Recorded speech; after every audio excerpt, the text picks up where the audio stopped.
Hey everybody, it's Thomas. It's time to talk about some Blood Bowl League of Blood Bowl. Yes, it's time for our weekly recap and preview. We're going to start things off with my team. There's not a lot of changes. It was not a good game for me this week. The link will be up here. We can take a look at some stats though. No casualties, again. Because why would a team that has this many things that do damage ever get casualties? It just doesn't happen. No touchdowns. It was a 2-0. Pretty much there's a couple moments where I think I could have done better. Mark and I disagree whether this was play mistakes on my part or the overall deficiencies of the Goblin team coming through. Mark did pretty well for himself. 3 passes, 2 touchdowns. One of these was a vanity pass. It's been a while since I played this game, so I don't remember. But still, 3, 9, 14 SPP, not too bad whatsoever.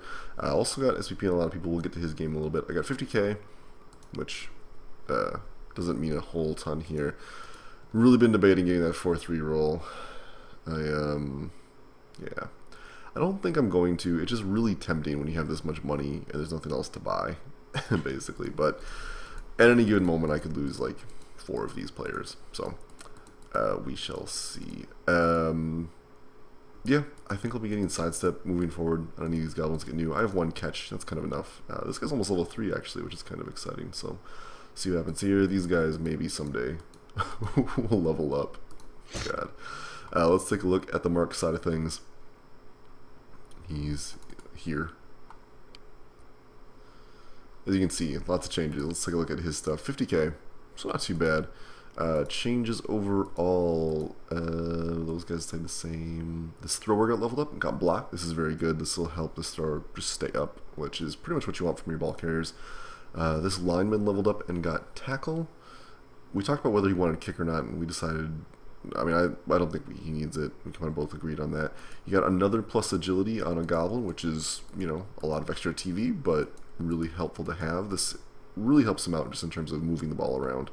These guys are just annoying and dodgy and epically obnoxious. And also another level up on this thrower, because that's what happens when you get a lot of SPP. You can spread it around.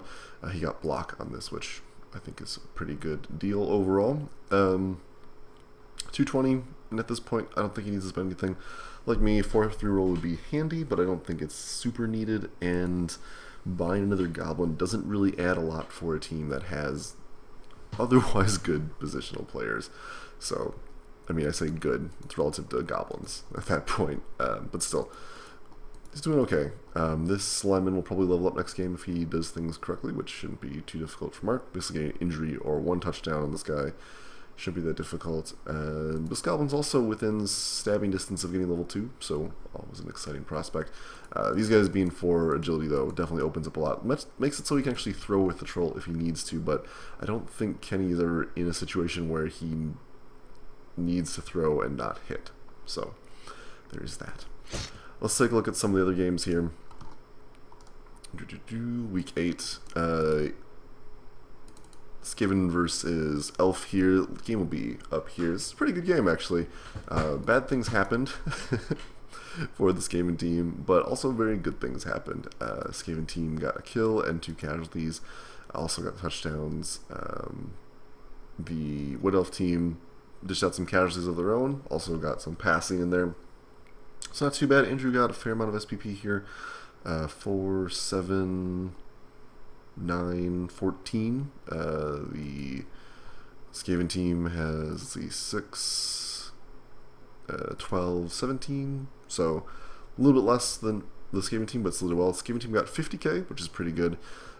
This game was, I think, was a really, really good game. I think Andrew maybe made some mistakes, but the Skaven team was able to put on a lot of pressure and got pretty lucky on a bunch of stuff. So, a great game. I'd recommend watching it. I really like watching these scory teams play each other because there's a lot of flexibility for what can happen. In terms of what we've got here, Rat Ogre out next week with a -1 movement allowance. She did not use her Apothecary in this one, which maybe she could have, but you know, I think it's not really necessary. -1 MA is annoying on a Rat Ogre. At that point, you're mostly trying to keep him from miss next game. But it's not the end of the world. The Rat Ogre is not a hugely central piece to this team. Rat Ogre definitely helped early on, but I don't think it's super necessary. anymore. Any big changes here? Yes, you get tackle on both these gutter runners, which I do like. If these are going to be ball blitzers, which sounds like they're going to be, it's not a bad decision whatsoever here. Let's take a look here. Did end up firing and replacing the -1 AV armor value. Well, just repeating myself there, but minus AV lineman, which I think is a good call. At this point, these linemen are going to be your LOS fodder. You know, assuming you field 3 gutter runners, you're only really going to have room for 3 linemen. So I'm assuming she's going to get tackle here for this level up. Maybe wrestle. Wouldn't be a bad idea to have this skill on this team finally, but kick is really not in the cards at this point. A thrower can pick it up if needed, but even then, we'll see. This team is pretty powerful enough where it might not need kick. And again, it certainly shouldn't go on a lineman at this age. I think kick is still valuable. I said this team doesn't really need it, but kick is still valuable. Maybe if this thrower gets to level 2 next week, wouldn't be a bad thing to consider. I don't know. This team's getting to a point where it's... Oh, God, this one's almost level 4. But I was going to say, this team's going to start running out of places where it can get SPP, but that's not really true. There's still a bunch of open gutter runners and stuff. So, 90k, I think you just save for replacement players still. There's not really a huge need to add more. Yeah, I think this is fine. Take a look at the other matches of the week. We had a tie game here between the Ogre and Amazon team, which I did not expect. I don't know exactly what happened yet. I haven't had a chance to talk to Chris or Sid yet. This Snotling hit level 3. 70k for Chris. That's not too bad whatsoever. Definitely an improvement over his last couple weeks. I'm sure he'll be happy about that. In terms of what happened here, looking at the wrong match. There we go. 1-1 tie. Only 2 casualties for an Ogre team. Not too bad. Dodge, I think, was probably a factor here. Sustained 4 casualties. One of those is dodge away. 3 casualties, again, 1 dodge away. Some good throwing for the Amazon team here. So 3 casualties, 2 passes, and a touchdown. That's pretty good, I gotta say. 9, 11, 16 SPP, and Chris with an unusually low 7, 12 SPP. I will say, while I'm surprised Sid did not win outright, he did pretty good in terms of keeping his players up. Thanks Dodge and all that other fun stuff. Yeah. See, getting this. We'll see what this is. I don't even know what you would get here at this point. Jump up, I guess? I don't know. There aren't really tons of great options for a Snotling, and I don't even want to guess what Chris would get. Diving tackle is really good, obviously, especially if you already have sidestep, so that's probably what I'd recommend. Catch wouldn't be the end of the world either, but diving tackle would be okay. Still, with sneaky get, I mean, you can foul a lot, but this player's still in danger of being sent off, so a level up on this player is kind of weird and unnecessary. No Ogre levels up, but he does have 1, 2, 3, 4 Ogres within level up range next week. If these 2 get a casualty, which with piling on, not too improbable, and with block, not too improbable. These 2 need MVP and a bunch of other stuff, but that's still not super unlikely, despite how many Snotlings there are. This point, he's 20k of getting a 3rd reroll, which is I think what he needs to save up for at this point. Nothing else to buy anyway, so he might as well. Let's take a look at the Sid side of things here.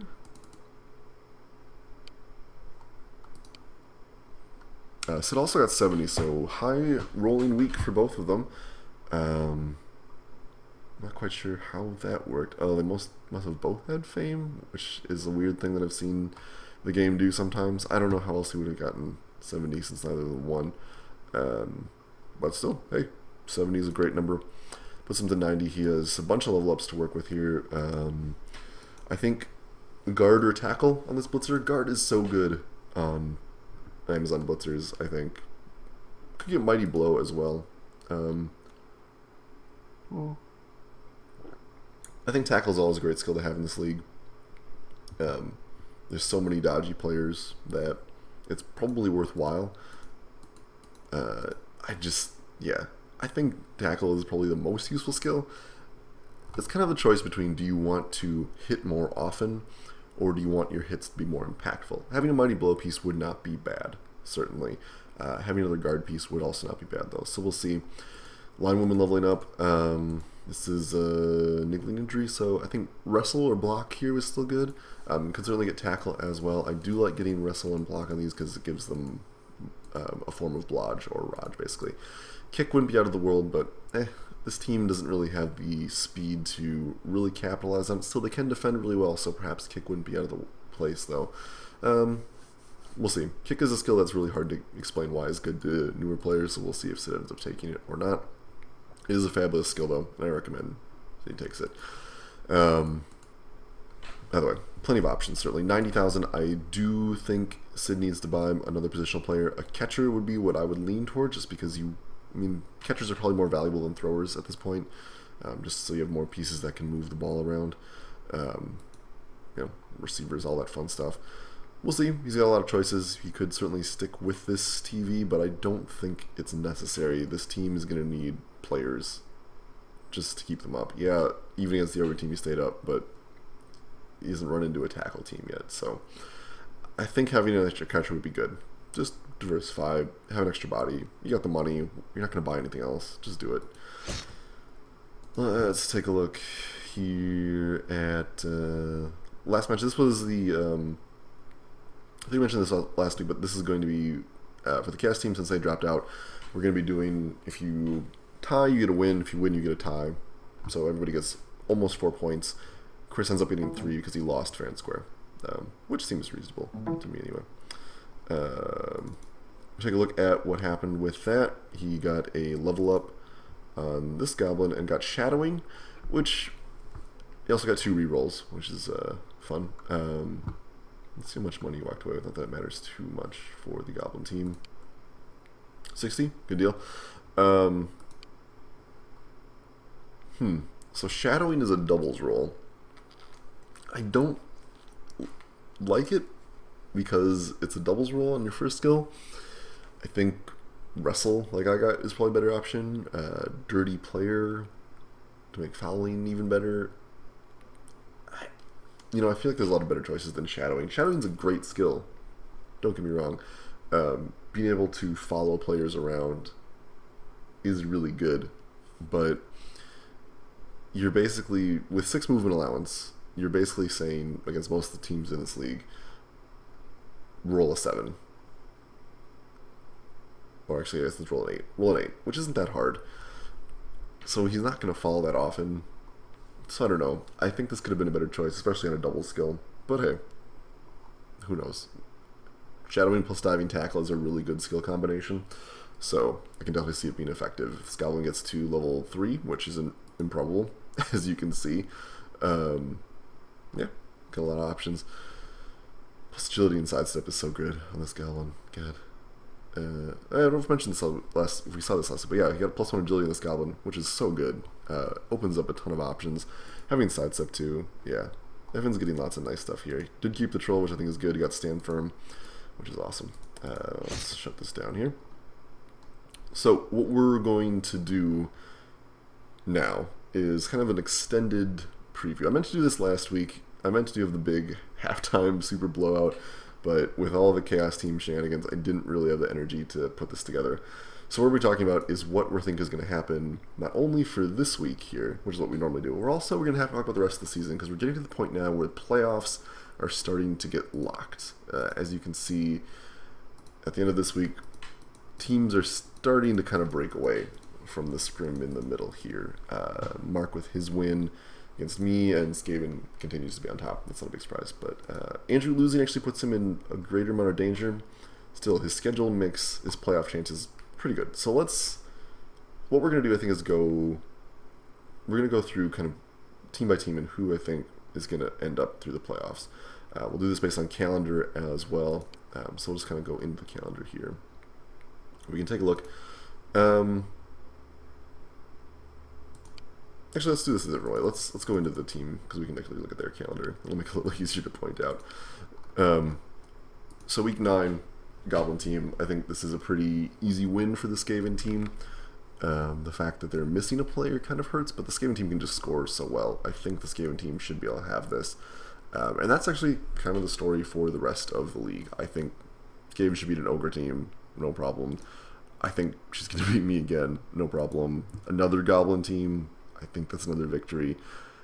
Having these slow teams that can do damage but not really stop her running the ball in, and having a bunch of players that even her gutter runners can hit, means that these are some pretty easy matches for the Skaven team. If we get to week 13, I think things get a little bit harder. I think Mark can tie this at this point. I hesitate to say Mark can win, but I think he can tie. If we look at this last match, this will be a forced tie as she got a win in the first part of the season, so that's going to happen. So that's, that's still 4 wins and 2 ties. She's already in really good shape for getting to the playoffs. I don't think there's any way she can get knocked out. Even if she doesn't win anything, I think she still can make it in 4th place, which, again, it seems impossible that she won't win most of these games. I think her last half schedule is really easy for her, and it's not really a question. We'll see, though. Having this be a bye week is actually fairly valuable, because if Mark really messes up her team, she has a week off to recuperate. That's not a small thing. That'll definitely impact her ability to do well in the playoffs. I don't want to say anything about what I don't think is going to happen in the playoffs at this point, just because it's too far out. Let's take a look at the next team here, which is Mark's team. Mark also has kind of a weird schedule going into the last few weeks here. He's got a forced tie here this week. He actually has 2 matches against Chaos in this last half of the season, and I asked him what he wanted for which week. He wants a forced tie this week, and he wants his win this week, which seems weird to me, but hey, it's his choice. He can do what he wants. So forced tie there, and then he's got a Goblin team, which I think should beat me. Yes, he lost that last one, but I feel like a lot of fluky dice happened there. Mark also didn't have enough tackle pieces online, and just his team wasn't quite fully up to speed yet. It is now, and I don't think there's any way that this team can beat it. Yeah, he's got more fancy things than I do, but I still think that the Goblin team can't beat this Underworld team at this point. He's got the Amazon teams the next week. I think Mark can easily beat Sid's team. He might not be able to hurt tons of people, but I think Mark's a better player than Sid, and I think he has enough tackle pieces where the Amazon's innate dodge protection isn't going to help. So, should be a win there. We have a guaranteed win here, like I talked about before. This is the one that I said was going to be tied earlier. Mark could win this, but it don't really change too much. And then he has Ogres here, which I think he should beat, no problem. All his tackle pieces will beat up the Snotlings, and he should have enough things to gut some Ogres. Hopefully more than one. So that puts Mark at about 28 points for the end of the season, with all the total per team here. Both he and the Skaven team are going to win 4 matches and tie 2, so that'll be 14 points added to them, which I don't think is too outrageous. I think that's a pretty good thing. Either way, that would guarantee them both in the playoffs based on that threshold now. If we take at the Wood Elf lineup, oh god, Andrew got so many injured players. Did I talk about this? I feel like I didn't talk about Andrew's half of what happened with that Skaven game. 130, he has 2 injured players. We'll talk about this more. Oh, and he lost a thrower and a lineman. Watch the game. It was great. I'm sorry, Andrew. If we take a look at the at his schedule, though, continuing on our preview here, he's got Ogres this week, which should be beatable. Andrew has a habit of being a little too aggressive with his elves, but I think he's learned his lesson at this point, so probably will not do that. Even then, he's going to have enough mercenaries where permanent damage to his team won't be significant, and I think he can still move the ball so much better and so much faster. It's not even a question. We got +1 movement allowance in this word answer. You got to level up on this word answer. You got +1 movement allowance, which is really, really nice. This is a scary, scary piece there. Might have been nice to get something else, but hey, +1 movement allowance is fantastic. This one is also going to level up soon, and we'll hopefully get Frenzy, because that would make that awesome. I think Strip Ball is what I was telling him to get here, but it's hard to turn down movement allowance on this team, especially with Leap. Leap makes things better. Either way, that just makes this matchup even easier for Andrew. There's no way Chris can stop him once he gets the ball. Almost guaranteed. Chris can do some damage, but I don't think Andrew's going to have problems getting away with 4 agility. So it's a win here. This game is against me. realistically, I'd love to say that I could beat him, but realistically, I don't think that's going to happen. It doesn't seem a good path for me to win this game. I don't even know how much inducement money I'm going to get. We'll see. Andrew likes to mess with me a lot too, so we'll see what happens. Another Goblin matchup. I think Andrew can definitely win this one. He won the last one. It shouldn't be a problem. Ogres again. Same rules will still apply. Chris's team isn't going to improve that much. Andrew's team does have room for improvement still, and has a lot of SPP generation potential. So I think he's going to win this one too. Chaos here. This will be a forced tie because he won his initial game, and he has Amazons, which should be a win. So Andrew actually has a very, I don't want to say easy because he could definitely get hurt, but a pretty good last half. These matches are all very favorable for Andrew, and he only has one anomaly, which is the forced tie against Chaos, which realistically should be a win if they were playing for real, but they're not. So what are you gonna do? That actually puts Andrew with getting the most wins overall. I think he's gonna win 5 more games, which is a tall order, but certainly not impossible for a Wood Elf team, which would give him 16 points, which would bump him back up to 28, which would tie him for Mark in terms of overall points. I think that means he makes it into the playoffs. Let's take a look at Evan's chances here. Evan actually has an easier path to the playoffs than I do, because I mean, we're right next to each other. We're 4th and 5th, respectively. But he has an easier time getting to the playoffs because he has that extra win over me, or no, extra ties over my losses. So that certainly won't hurt whatsoever. If we take a look at his schedule, though, things get a little dicier. You may have heard me talking about this, but he goes up against some really difficult teams. He has Skaven next week, which, as we mentioned, should be a loss. I don't think there's any way he can stop her scoring power. He then has Underworld, which should be a loss for tackle reasons. He's got Wood Elf, which I don't think he can outscore Wood Elf, not even close. Skaven again, which I think is still a loss. This one, you could see him beating Sid if he got on a tear. Sid's not buying more players might be a factor here, but I think that I think that the Goblin team has a really good chance of just going ham and winning the game somehow. It's kind of a not based in reality prediction. I don't have a great reason for why I think that'll be. I just think that Sid's team is slow enough that Evan can mess with him. We'll see. Sid's getting more tackle. Sid is a tackle piece, so it doesn't hurt. Sid can definitely move the ball better than the Goblin team can, but I think the Goblin team can do enough damage. So it'll kind of come down to how lucky the Goblin team is, but I think Goblin wins. And then a Goblin on Goblin match. I won this one, but his bigger pieces are a factor here.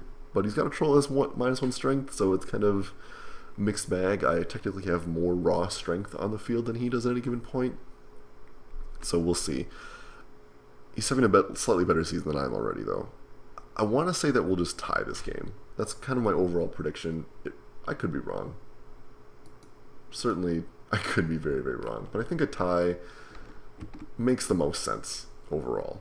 I just think it makes the most sense. I don't see any other way around it. I could certainly win. He could certainly win. But I think a tie is the safest overall prediction.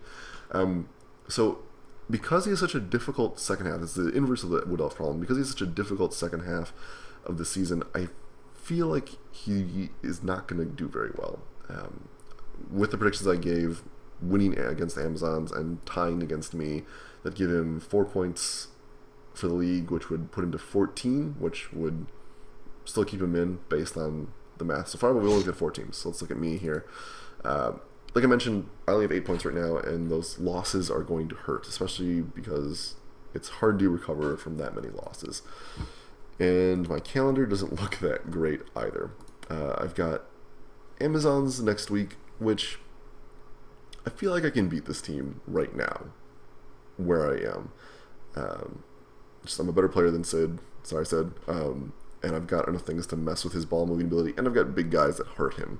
Even with guard, it still takes a lot of effort to hit things, and I think he's only played... He played Evan in the first half, but Evan and I play different games, so even then, from what I remember...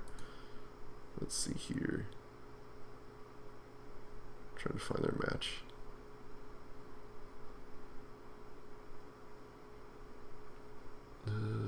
Here we go. It was a tie game. which is weird because, like I mentioned before, Amazons could on paper beat them, but I don't think it's going to happen based on how the teams are right now. Either way, I think I can win this game outright. Just putting that out there. I've got Wood Elves, like I mentioned. I think I'm going to lose this game. Skaven, same thing. I think I'm going to lose. I've got Sid again, though, and I think this time, like, depending on how well he does, he might develop to the point where he might be kind of a problem for me to deal with. He might have things that can mess with all my tiny, terrible goblins, and I could roll terribly for, again. So I'm going to put this to a tie. Either of us could win this game, but I think a tie, again, like I mentioned before, probably the safer bet. Against Ogres here, I'm putting this to a tie because Chris can really hurt me. It's possible. I feel like I should have won that game last week, or last time we played, but I didn't. But his Ogres are really scary now. So let's go ahead and just say we'll tie. I think I can do a better job of keeping him down on players than I did last time, or at least stalling him from scoring. We'll see. Didn't have... I didn't have enough things to stop him, but I have more things to stop him now. And then this one I already mentioned is a tie game. Might be more than that. But this also puts damper on me because that only puts me at 6 points for the week. So it also put me at 14. So I technically tied with Evan, which I think would mean Evan would advance the playoffs over me. So I need to win a bunch of games this time. If I win again against Sid, that would really push me into the playoff territory. Assuming the other teams go about where we think they are, it would require, let's say, about 17 to 20 lead points to be safely in there. So an extra win in this period would definitely help. Winning against Skaven would be great, because that would just be great, but we'll see. Odds of me making the playoffs look very, very slim at this point, one way or the other. Let's take a look at Chris's team. Chris has what I would call a similar problem to the other Goblin team, in that he's got a very difficult last set of weeks. So let's take a look here. He's got Wood Elves next week, which, again, should be a loss. Skaven, another loss. He has a win here against the Chaos team because he lost fair and square last time. Another Wood Elf game, which he should lose for the same reason we talked before. This is a tie, I hope, but might not be. And I think he loses to Mark. No problem here. So, again, just like Evan, this puts him at a really big disadvantage for getting to the playoffs because he has 3 games against the 2 toughest teams in the league to beat, just to win against, even to tie against. And he has a match against Mark, which he should just lose, I think, outright. And then he's got a matchup against me, which is kind of a toss-up, I think. He might beat me, though. Let's be fair. Either way, the point is that Chris is at 7 league points now. If he manages to beat me instead of tying, that would put him up to 14, which would tie him with Evan if things go well. Basically, there's a big scrum for 4th place at this point. It's very possible that Chris could do really well and smash teams that he should lose to. But I don't think it's going to happen. I think going up against the top 2 teams in the league is not 3 times for your last set of games is bad. And I think he's definitely at a big disadvantage in terms of getting the points he needs to make it into the playoffs. I would like to see an over team in the playoffs, but even then, I don't think they would do well once they got there. So, we'll see. Chris can certainly do well, but I don't think he's going to be able to repeat his performance last year of winning the whole league. We shall see. The Chaos team doesn't matter, although my mouse keeps dying, so that's fun. Let's take a look at the Amazon team. Sid is also in a similar boat to the other Goblin team and Chris, in that his last few weeks are challenging, I guess. So when he played Chaos last time, he got a tie from what I remember. If I can find it. Yeah, it was a forced tie. So he'll get a win for the Chaos team. But other than that, he's got a game against me, which, like I said, I think I'll win. Very possible he might, though. I don't want to rule it out entirely. He's a game against here, which will be a win. He's got a game against Mark, which I don't think there's any way he can win. I mean, it's possible, but I don't think it'll happen. Mark is just so much to disrupt the Amazon's core thing, which is tackle and not getting hit in the first place. Because once they get hit, they fall over with 7 armor value. He's got another game against me, which I assume it will be a tie, like we talked about. I do think he'll lose against this Goblin team, though, because 2 Goblins in a row is usually a bloody experience. If I don't injure at least a couple of his players, I'll be doing my job wrong. We'll see, though. Then he has Wood Elves, which I don't think he'll win. Wood Elves should be able to outscore him, no problem. And I think that's what happened last time they met. If I can find it here.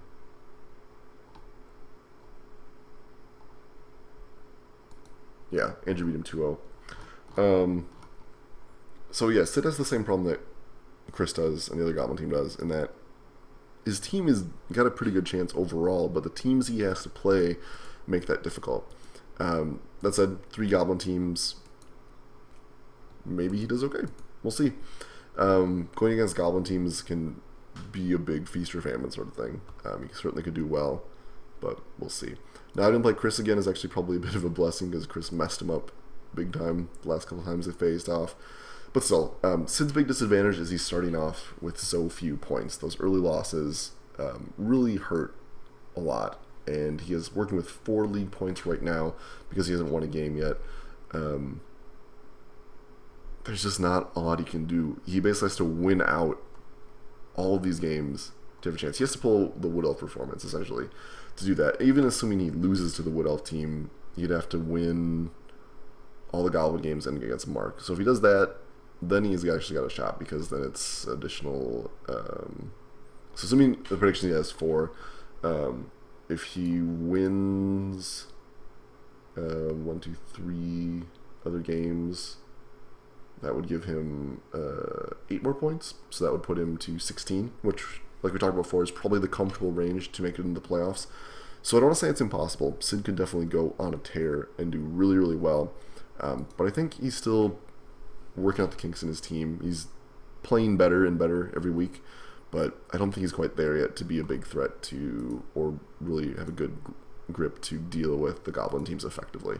So we'll see. He certainly can't beat, I don't think, Mark's team with all the tackle, and I don't think he can beat Andrew's team in terms of scoring power. Wood Elves are going to outscore Amazons, no problem. It's not even a question. So Sid definitely is the very super long shot. If you feel like betting on underdog, Sid's the one to go for, because at this point I don't think he makes it in the playoffs. Still, Sid could do very well. 5th is not inescapable for him, but it will require a lot of careful play against the Goblin teams, and it will require him to win a bunch of games I don't think he's going to win. So that's what I think is going to happen for the league. Let's take a quick little review of what we're going to think is happening next week, just because that's what we always do. I think the Skaven team is going to beat the Goblin team. No big deal. Even with the missing player, assuming this one gets wrestle or tackle or whatever, or block even, which would be the end of the world, although I think it's not the best. Just the raw scoring power of all these gutter runners, and having 2 with tackle to mess up the ball carrier. Evan can't get away fast enough, basically. If we look at the other matches for the week, this will be a forced tie like we talked about. This is me versus Amazon. I think I'm going to win this game. We'll see what kind of level ups he gets. 3 is a lot. He definitely has more leveled up players than I do. We'll see if he buys more players. But even then, I think I'll do okay. I don't think I'll be getting any bribes if he spends this. Add 130 to his team value, so that's 1240. So yeah, I still have more TV than he does at that point. So I'm going to have to manage things carefully, but I think overall I'm just going to win that game. I hope it won't be a big scoring game on my part, but we'll see. And then Wood Elf versus Ogre. Wood Elf should win this, no problem. Even with Andrew's severely depressed team value, he's actually going to be getting something back. Let's see, he's down to 2, 4, 6, 8 players. So he'll be getting, no, that can't be right. 3, 5, 6, 8 players. So he'll be getting 3 mercenaries. Those guys are going to go on the line, and they're going to get hit. No big deal. And he'll only be at 1210 for his team value, as opposed to Chris's team, which will be, assuming this is a normal level up, 1450. So 200 effectively in inducement money is That's Wizard territory. That's bad news for Chris. And he certainly could go more rerolls than an Apothecary if you want to do that. He's got a lot of options. Wizard is really hard to turn down, though, certainly. And then, yeah, so that's what I think is going to happen. Just a quick double check of rankings, just so you can see what's happening. We talked about them a lot, so I'm not going to go over them too much more. If you look at the Hall of Fame, we're getting a lot of SVP piling up here. This player gets all the big scores. Throws here, we're getting some more throws, which is always nice. Some of these are vanity throws, certainly, but Andrew's throwing the ball a lot more, which is good. Also, Sid's throwing the ball more, which means his numbers are going up and up. Only 2 interceptions. Stupid Andrew, making his elf do things. I was really hoping this is going to be a troll at the end of time, but oh well, we can't get everything. Most violent players, Galactus, still at 6 with injuries. No surprise. Piling on. We'll definitely do that. Ogres. Best runner, no big changes there. Man, yeah, good throwing on Sid's part here.